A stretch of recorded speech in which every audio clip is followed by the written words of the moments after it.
Gandang umaga mga idol. Kukuha natin ng license si Kuya Steven.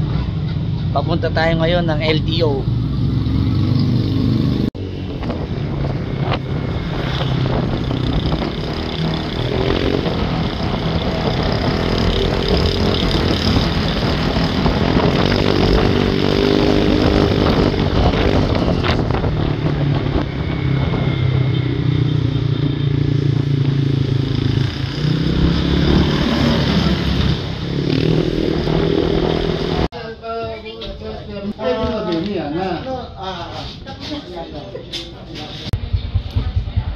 Guys, palis muna tayo guys.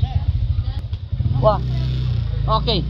Ayun, palis na kami guys. Punta muna kami dun sa isang station offline dito. So, tapos na yung ating insurance. Ngayon, ano tayo, dun natin paparehistro sa isang pwesto nila. Let's go. Diyan ka lang sa harap, ako na lang pipila. Hey guys, smoke test. Hindi na siguro, itutulak ko lang naman. Dito na kami, smoke test for registro. Mamaya sa Orani kami ni Kuya Steven para sa kanyang license, student license. Mga idol, no? Nakapila na tayo, papunta na tayo dun sa ano muna tayo rito. Makichismisan muna tayo, no? Kung paano yung ano nila rito. Mga proseso nila. Iba ngayon eh. Bakit ba? Nangungutang ka na ako eh. Ayun, kasi magbabayad muna.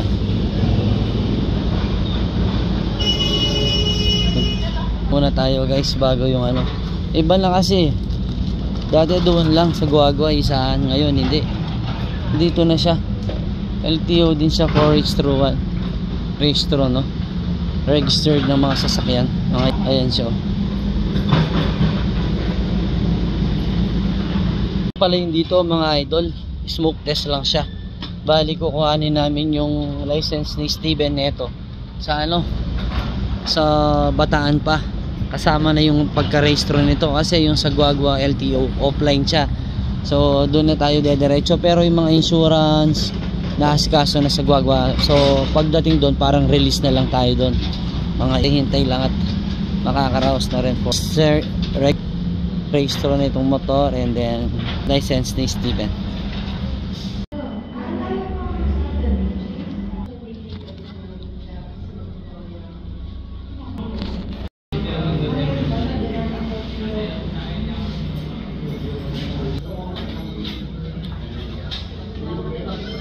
Nakapila na mga Lodi Balls, malapit na tayo matapos. Tapos tatakbo na tayo ng Bataan Orani.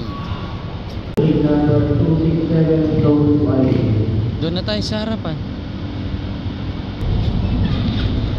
Doon na tayo sa harapan guys. Mga idolo, lahat na patapos na. Going to Bataan na tayo para matapos na agad. Dahil may lakad pa tayo mamaya mga idolo. Maximum speed ng motor, hindi naman pala. Hindi, anong kinukuha nila niya? Yung speed, brake, yung axle. Yung axle 560 oh.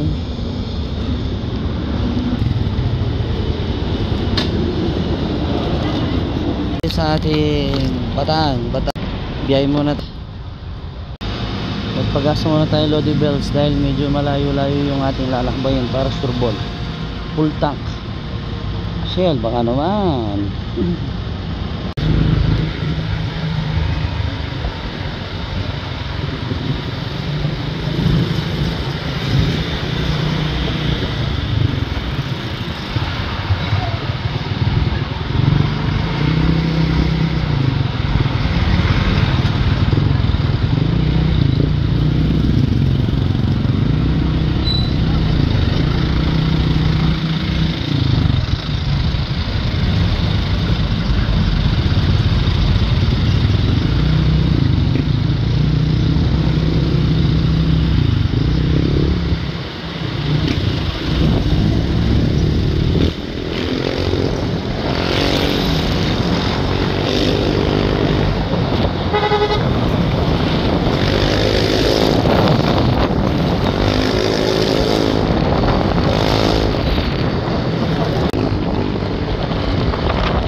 Nasa loob na tayo ng Bataan guys.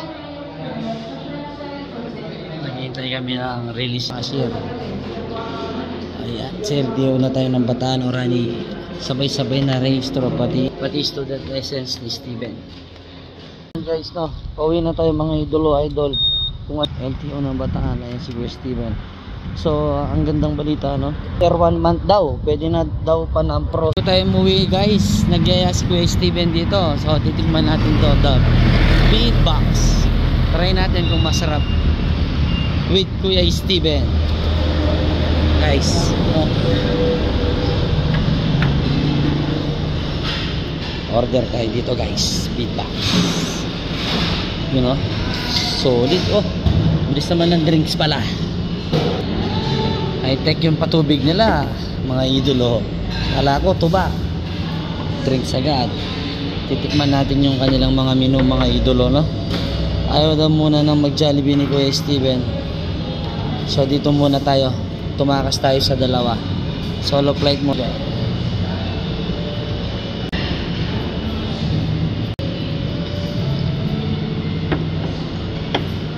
Hindi, ayos lang yan. Lagay mo yung straw, sayang. Kasama yan sa bayad, di ba guys? Kailangan lahat yan pakinabangnan. Binabayaran natin yan, guys. Huli may matanin. Kaya nga mamaya. Yun guys, so dumating na yung order natin. Ito, Tanggalin mo muna sa plastic. Karachi. Ano pangalan nito? Karacha. Karacha chicken. Kay Kuya Steven, spare ribs, tanggalin daw. Tanggalin mo sa plastic. Diba? Problema ba yun, diba mga idolo? Hindi tanggalin sa plastic. Hindi ko matanggalin sa akin. Tanggalin mo kuya. Ayan mga idolo. So kakain muna kami ni Kuya Steven. Kami muna dalawang magde-date. So hanggang dito na lang muna yung video natin mga guys. Kain muna kami. Bye bye.